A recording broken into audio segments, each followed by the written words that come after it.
Alrighty guys, so I'm coming back at you with a short little video here. I'm having an issue with my gas tank readings, and I'm going to show you real quick what's going on. My gas was reading about half where it was empty, and I got stranded a few times, and I got it to go back down to E. So what I figured the problem was maybe the baffle or a ground issue. So I chose to get an extra ground on my fuel pump here.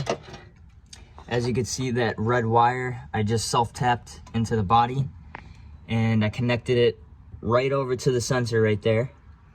So that way it would get an extra ground if it wasn't grounding itself.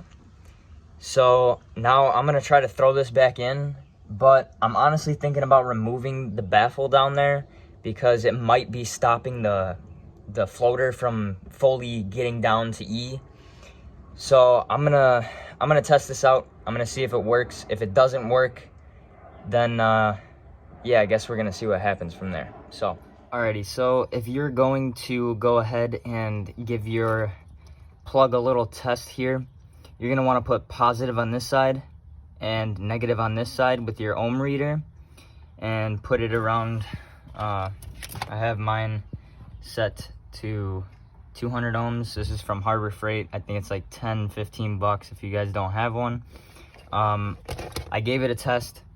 So when you're up here at full, it'll read almost 0 for ohm resistance. And then when you're on empty, it's around 80 to 90.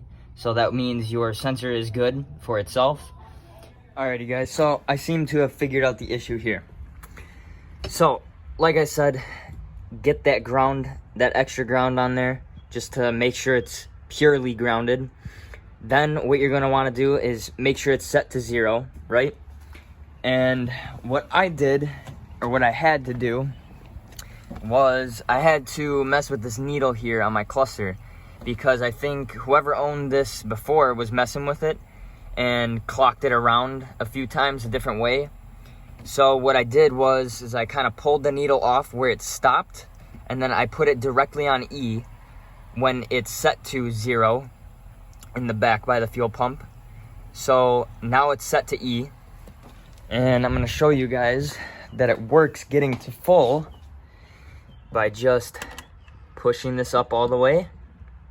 Set something against it so that way it'll stay on full.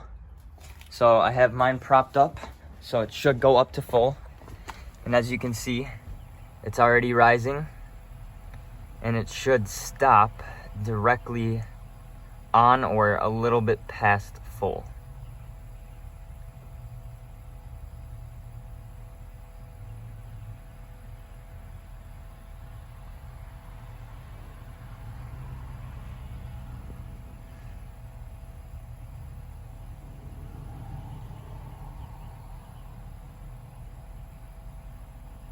Almost there.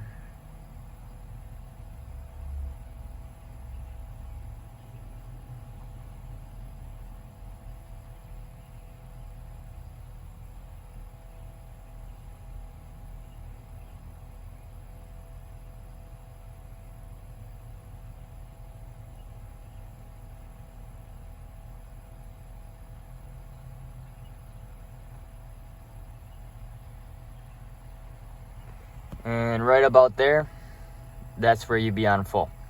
So like I said, what I did is I let the fuel pump sensor stay down on empty. I let this go down to where it showed empty.